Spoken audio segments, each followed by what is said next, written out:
Welcome to What a Predicament, the podcast that stands on the roadside of real research and tries to scab a free ride towards our dream destination of complete comprehension of all of today's pesky predicaments.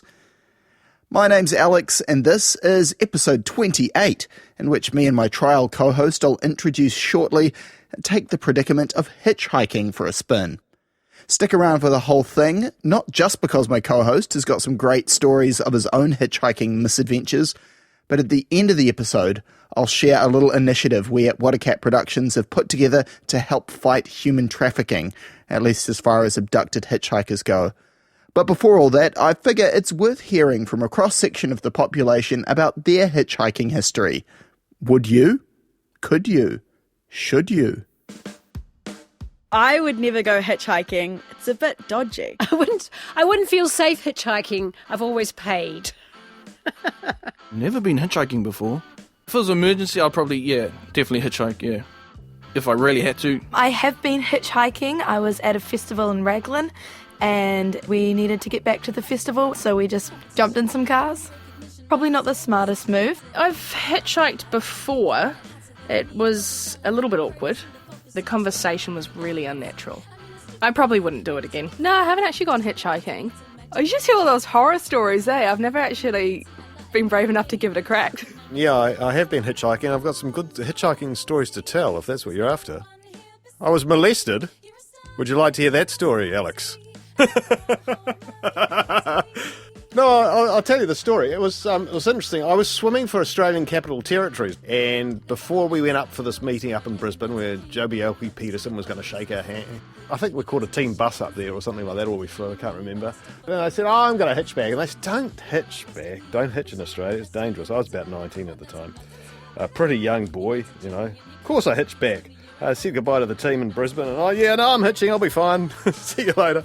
And I don't know where I got picked up, somewhere on the sort of the Gold Coast Highway, and this guy was on, I don't know what he's on, no-dose, he was, caffeinated out, been driving for like 3 days, jumped in, and then after a while he was sort of chatting, and I think he kept trying to touch me or something like that, or put his hand between my legs, and I said, fucking put up with this. Well, at least I'm getting where I want to going. And I thought, fuck, it's all right. Sort of, he's not that big. I can deal with this. But he was getting more and more crazy because I was, rejecting whatever he was trying to do, and sort of, trying to keep his eyes on the road, etc. But he was fucked. And in the end, I was thinking, shit, actually, this is getting quite dangerous. He's driving really fast. He's been driving for 3 or 4 days. This isn't going to end well. It's around Newcastle. You're driving through pine forest, and this is now at night. Busy highway. Luckily, the axle of the car broke, and the whole wheel came out from the car. The axle sort of disintegrated, and we, grinding metal, slid to a stop. I got out of the car, grabbed my pack, flagged down the next car that was coming, stopped them, and jumped in, and left that wanker abandoned in the forest. I was pretty lucky, I reckon. Yeah, the wacky old world of hitchhiking, eh? Maybe there is something to be worried about. Some places have made it illegal after all. 6 out of the 50 US states have banned it. In Italy, they're not big fans. And in fact, you can't get away with it on most motorways and autobahns. As a general rule of thumb, if you can't be a pedestrian there, you can't be a pedestrian who's also asking for a free ride there. Still, in most places in the world, it is an option. But how good an idea is it really? As with each episode of What a Predicament this season, I've got a new trial co-host in the passenger's seat, and I can think of no one more qualified to get on board for a hitchhiking adventure than today's one. Here's the host of the history podcast What an Event, and an experienced hitchhiker who blogs about his international escapades on his site, Non-Stop Adventures. It's a dear friend of mine, Mr. Ian Folgarinas. So, how's it going? Yeah, no, good.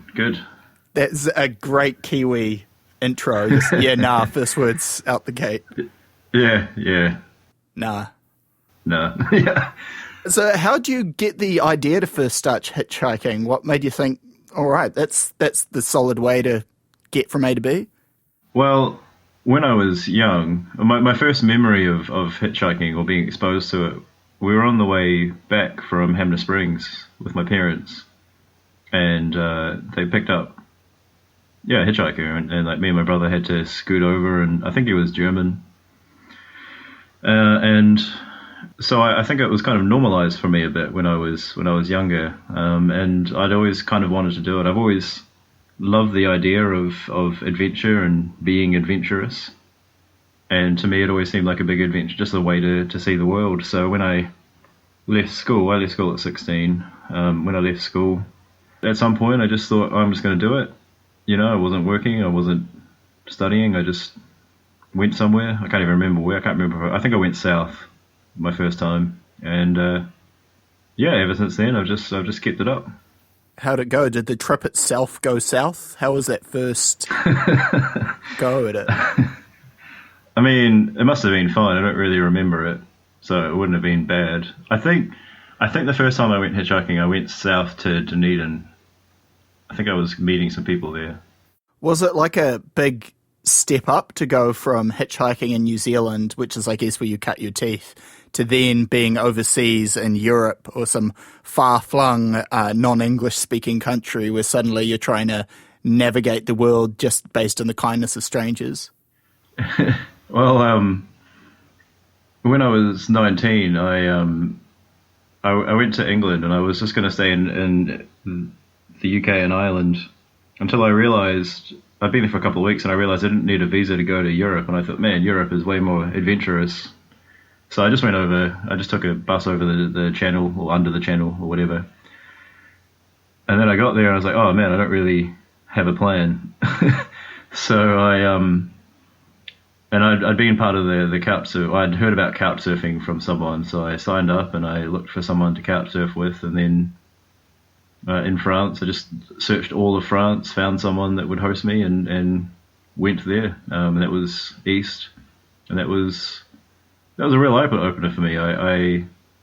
It's really fascinating. I've had like rides with people that don't speak English, and I don't speak whatever language they speak, be it French or German or whatever, and it's really interesting to have that kind of dynamic. You both understand what's happening, but you can't really go any deeper than that.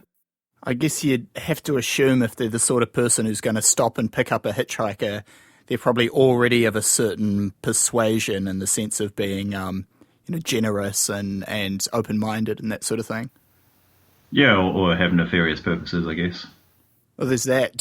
Have you had any negative experiences where you think someone picked you up with an ulterior motive? Certainly not like majorly negative. I've had like awkward experiences. Probably the most ulterior motive experience was not even hitchhiking. I was just in Germany. I was in France actually, in Strasbourg, which is on the border, and it was late September, and I knew Oktoberfest was happening, so I thought, I'll try and walk over the border to Germany. And I was walking down the road, and this guy, I wasn't even hitchhiking, this guy stopped. It was quite late at night. He picked me up, and because my original plan was just to like sleep somewhere outside or something, and he picked me up, and he didn't speak English, and he offered me like a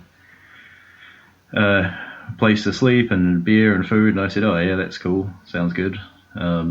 But all by signs, of course, because we didn't have a common language. And then we got to his house, and we were just chilling, and I had some beer and some food, and then chatting away as much as we could, like I showed him on the atlas where I was from, and then he just kind of like went to his room, and I stood in the doorway, and he just got in his underwear and got into bed and started watching TV, and invited me into his bed, and I was like, no, that's cool, man, I'll just watch from this doorway. Watch the TV. Yeah, and eventually it got a bit more, he got a bit more sexual with his invitations, and then I just said, no, I'm going to go sleep on the couch. I was too afraid to sleep. I didn't sleep at all, but he was fine. I think he just, he saw a hot piece of meat and he thought, I'll give that a go. And when I said no, he respected my boundaries. And then he took me to the train station in the morning and said sorry, which I guess he did know in English. Was there anyone else where they maybe pulled over to offer you a ride and you just got a sense, oh, actually, maybe I'll wait for the next one? Not really. I'm pretty willing to give it a go. I definitely have strategies in place for that. The main thing I try and keep in mind is that I don't have to, there's no reason that I have to accept rides. I mean, sometimes when like, for example, if I'm at a petrol station, sometimes people will be like, oh, yeah, you're going to Dunedin, I'll give you a ride for like $80. It's like, man, I can get a bus cheaper than that. Don't worry about it. They're not obviously serious, but no, I don't think I've ever had a situation where I've just really felt like I had to turn down a ride. Well, do you, in regards to that, seems to be one of the things that people would stop people hitchhiking is fear or fear of danger. Are there any misconceptions that you've found, having hitchhiked quite a decent amount? Any misconceptions that you think people have that you could clear up? I think the last episode you had, I think someone talked about confirmation bias. So I think there's a confirmation bias in that people kind of believe that hitchhiking might be dangerous, and it's definitely not helped by the fact that nobody ever, like, the news wouldn't report on Ian successfully hitchhiked from Christchurch to Nelson today with no issues. You'd only ever come up in the news if it was negative. 2 hitchhikers were killed, or two hitchhikers killed someone and stole their car or whatever. So I think there's that kind of confirmation bias, because there's a lot of people hitchhike, and the vast majority of them, like the vast majority of them, are safe all the time. So what countries have you actually hitchhiked in? Predominantly Europe, UK? I mean, New Zealand is first and foremost. I spent 3 months hitchhiking around the UK. I was having a visa thing that I had to do when I was in Europe. So I had to be out of the Schengen area, and the UK is inside the EU but outside the Schengen. So I had to go there anyway, and I thought, well, I have to be here, and I don't have to be at the embassies all the time, so I might as well get out and about. So I spent 3 months hitchhiking around, and so that's probably been my next longest or next most prevalent place for hitchhiking. And then Austria and Germany, because I was living over there, I spent a lot of time hitchhiking there. France, Belgium, Poland, Czech Republic. I hitchhiked from Romania through Hungary to Austria. What have you noticed? Are there any trends you've picked up on with different countries? Like, the Swiss don't like to pick people up, or, so-and-so behave this way, or so-and-so expects tips or whatever. Is there, country-specific things you could observe, or is it pretty much a community that's fairly global? Oh, no, it's very localized. And the Swiss, by the way, very, very into not a lot of people hitchhike there, but they're really into it as drivers. But there's definitely, you can see the regional differences. A major one is Northern Europe, Sweden, but especially Denmark. People really weren't into it. People were really confused. I could see on their faces they were really confused. People would slow down and look at me and then like drive off. And the people that did pick me up they weren't really sure what to do, and that kind of leads to some anecdotes. But whereas in Germany, they have a really rich history of especially Eastern Germany, they have a really rich history of hitchhiking, and it was really popular in Soviet times. And with the Autobahn, it's quite popular for young. Well, it's not unheard of for young people to hitchhike around. So people are way more like open to it, and they're just way more exposed to it, I guess. And in the UK, even the further south you go, the like kind of southwest, Cornwall and the West Country and Wales, I'll say it's a bit less sort of developed, but it's also kind of a bit more old school, and people are way more into it than they were. Like getting out of London was horrible. People just know everyone. You could just see like everyone driving past in their like big fancy car with just one single person in there. Whereas in Wales, it was just people just stopped almost straight away. More of a community kind of feel. Yeah, absolutely. Wales reminded me a lot of New Zealand. Actually, it was really great. Were there any issues when you found yourself somewhere where English isn't the predominantly spoken language? Did you ever wind up in the wrong spot or anything? I mean, there's been many times things haven't gone to plan, which is always part of the fun. I mean, that's to go back to how I've always wanted to be an adventurer. I've always loved adventure. For me, that is what adventure is. It's the risk that things are, if there's no risk, there's no adventure. It's just doing something. Well, one of the craziest ones, actually, I was hitchhiking with Lisa, my girlfriend, and we were trying to hitchhike from Vienna to Leipzig to see a friend.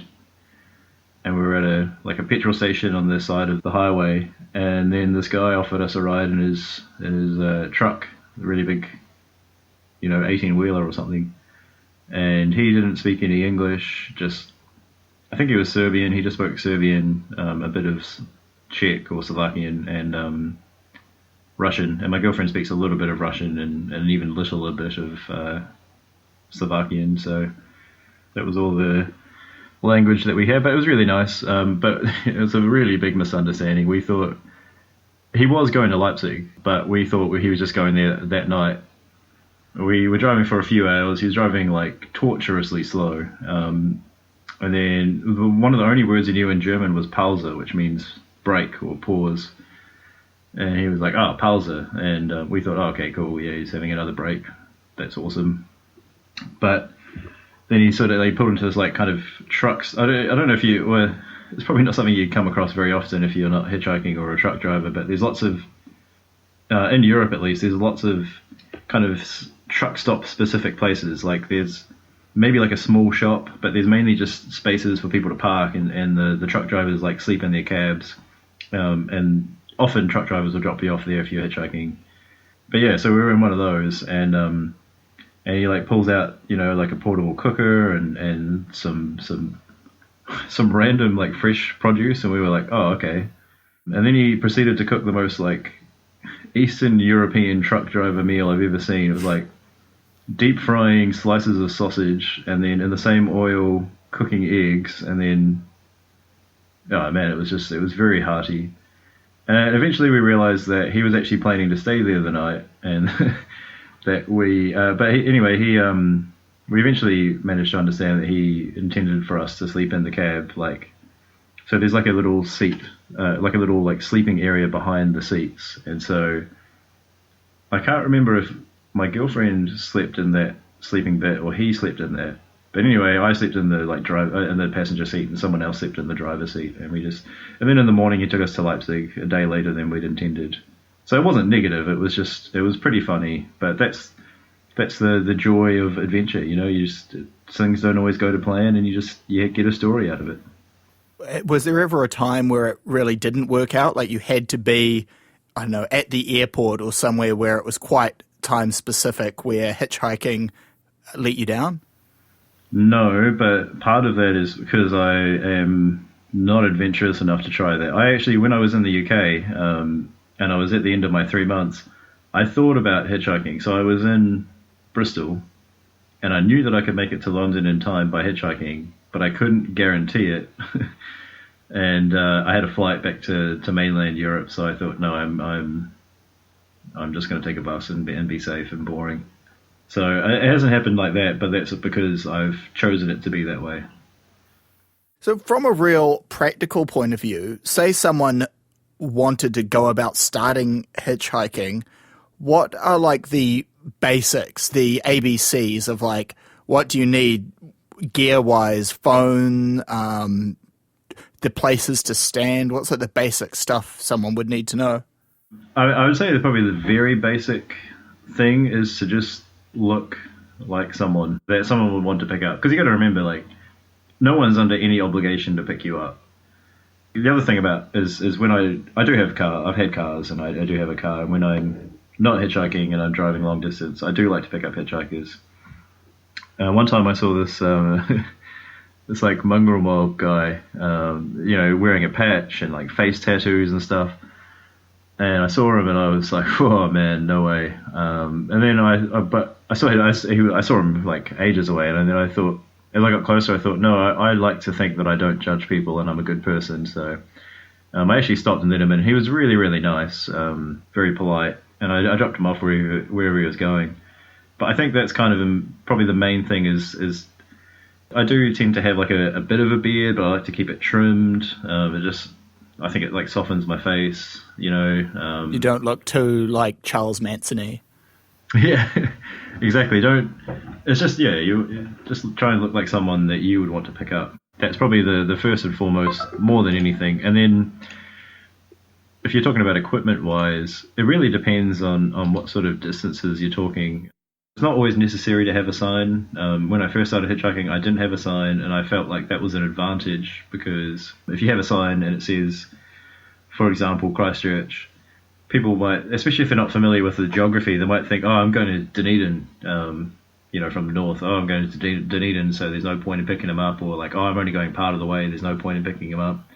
Even though you could get like 2 hours closer. Yeah, exactly. So I felt like that was an advantage, but I'm kind of sold on having a sign. Also, like, I feel like it makes you look like more of a hitchhiker. Someone once told me that she picked me up because I had a bag, like a backpack, and she said she'd never pick up someone that didn't have a backpack because maybe they were like running away from something. And I think, that kind of consideration is something to put in. But the main thing is just to look as presentable as you can. So, I mean, like I said, I've hitchhiked, and I haven't slept in over 24 hours, but I've managed to like change my clothes and clean up in the bathroom of the petrol station, you know, wash my face and the pits and all that. But for longer distances, I'd probably, if you want to have a sign, it's always good to carry a marker with you as well. I constantly have like 3 or 4 markers in my backpack. But for longer distances, I like to have a gas cooker and gas and a thermos. And then I hitchhiked from Sweden to Berlin, and it was the middle of winter. It was crazy. It was like snowing, and it was nuts. And I got stuck somewhere there like overnight, and I just got through it by like. And the other thing as well is I was leaving Sweden. I've been living in Sweden for a few months, so I had like all my stuff with me, and my guitar, and like a massive bag of belongings, and my backpack. So I got through the night by like sitting on because I have a hard guitar case, just sitting on my guitar case and constantly making like a thermos full of tea, you know, and that would keep me warm because it was snowing, and get me awake because I had a bit of caffeine from the thing. So that's always good if you're going long distance. And I'd recommend high vis. I used to think it was kind of lame, but I started wearing. I've got like a high vis vest, and you can get those like kind of snap bands that you use for running, you know, just kind of like snap over your wrist or whatever. It's fantastic because even if people can't see you that well, they'll probably see that. And especially if you're hitchhiking at night, I think high vis is just great. It just makes you it makes you stand out a bit more, so people are less likely to miss you. And then also, I feel like it makes you seem a bit safer, you know, like, oh, this goofy guy wearing his high vis, like he's obviously not trying to hide, he's trying to make himself highly visible, so he's less suspicious. Yeah, it's not very predatory, although in saying that, I guess hunters wear high vis, so. Yeah, they do, but that's so that other hunters don't accidentally kill them. And to go back to signs and stuff, are there any, is it like homeless people where, there's specific funny things you can say that have like a higher success rate than a more generic thing, or what's tended to work? I sort of thought that would be the case, and I've read that other people have had a lot of success using that kind of strategy, but it hasn't worked for me at all. I just stick to the basics now, just, destination, that's it. Because I've only got a few seconds sometimes, to decide whether to stop or not. You really have to put yourself in the mind of the driver, and that goes into like looking personable as well. Is just, you have to remember, like, drivers are just ordinary people as well, so they're not going to stop if and that's why I also sometimes carry an umbrella. I feel like you'd be less likely to get a ride if you're soaking wet. I don't know that that's true. I've always managed to get rides and some people say, well, people will feel more sorry for you, and that might be true, but people can still feel sorry for you if you have an umbrella. That's an important life lesson. Yeah, actually, the first time I ever got an umbrella, I was trying to hitchhike in the UK somewhere, I think Wales, and this like business guy, was kind of like walking past, and he was like, "Oh, do you need an umbrella?" And I was like, "Oh yeah, kind of. And he was like, oh, I just have mine. I'm just about to get to work. I was like, oh, thanks. And then after that, I just started carrying an umbrella around. Keeping in mind the drivers and safety first, really. I always carry my phone with me, unless it's gone flat because I've just flown from another country. I always keep my phone on me. I like to carry a power bank around fully charged so that I can keep it charged, and I like to have like a USB car charger because then I can just ask the person, like, can I charge my phone? And almost everyone will say, yeah, of course. The whole cell phone thing is probably a pretty massive part. The fact that you're only a button away from being able to call the police. I think one of the dangers people associate with hitchhiking is from the 70s and stuff, where there were these couple of spree killers in America and that where hitchhikers were quite vulnerable. But of course now it would be a lot harder to pull something like that off, considering the fact that everyone has an instant communication device in their pocket and satellite tracking and Google Maps and all that. Yeah, something that I've always intended to do but never do it is take a photograph of like number plates as I get in the car. I never do it. I always forget. I'm always like so excited to get a ride. But like you said, like safety is just a phone call away on Samsungs. There's an option that you can have. You can like set like an emergency contact, and if you press the power button 3 times in quick succession, it will just ring that and send them a text saying like, help, I'm in danger or something. And of course I had mine set to my girlfriend, but with my phone it was like the power button, it was really easy to confuse it with the volume button. So I'd be like, I need to turn up I really love the song, like, oh, why is the song stopped? Oh, I'm calling my girlfriend now. Help, I'm in danger of my music being too quiet. Yeah, well, it's really funny because it rings them as well. But my idea was that if I was in danger, then I could like speak loudly and be like, we're going down, this road or whatever. But luckily, I've never had to utilize that function. Oh, it sounds like you've had pretty universally positive experiences. What are some of the highlights if you were to advocate hitchhiking to someone else? What are some of the great memories you have from it? Because I've been doing so much lately, so much, schoolwork and being at work, I'm constantly busy doing podcasts and things. I always felt like I was having to do something else, think ahead, what am I going to be doing next? How much time can I allot to this thing? And when you're hitchhiking, you're stuck in the present. Your worries are really about what's current. Am I going to get somewhere? Am I standing in the correct place? Do I need to put on another layer or take a layer off because it's getting warm or cold or whatever?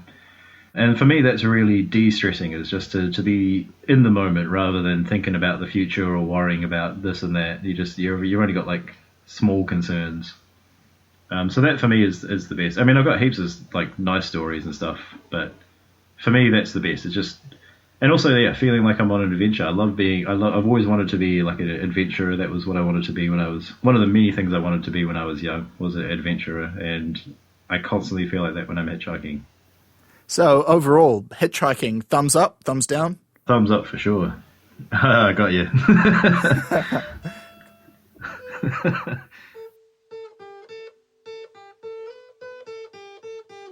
Maybe hitchhiking isn't quite as scary as we've been led to believe.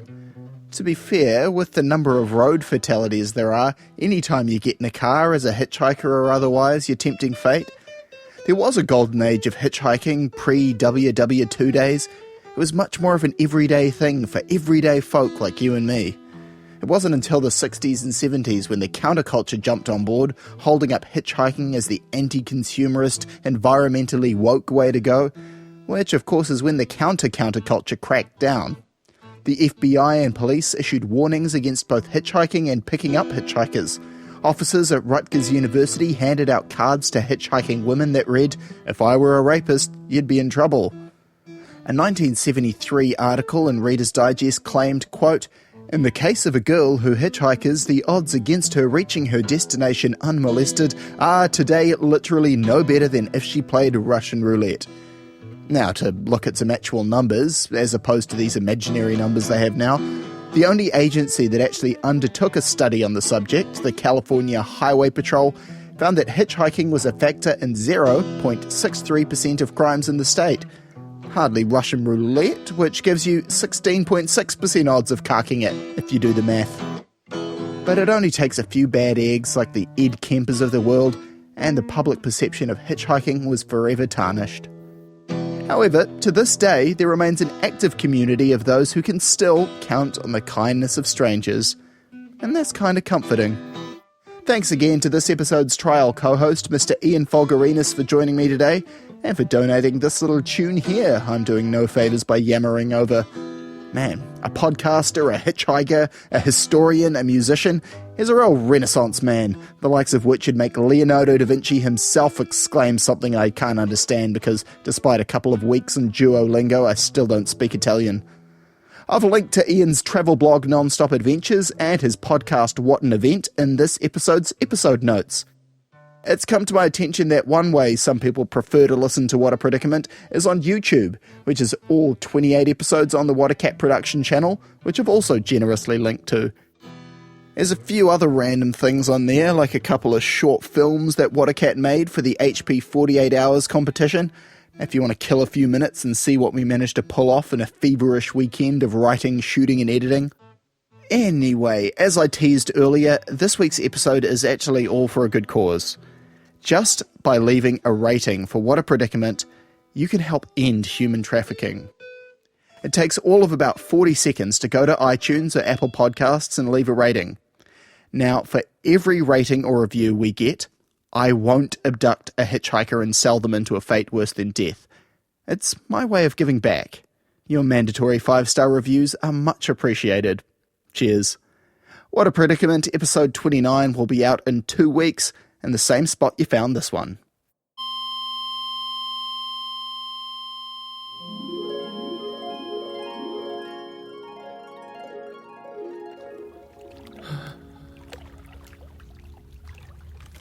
Huh? Where the hell am I? River, boat, the whole dying thing. This must be the river Styx. I guess I'm supposed to pedal? And here I was hoping after you die you'd get to stop working. Okay, let's see where this whole bit is going.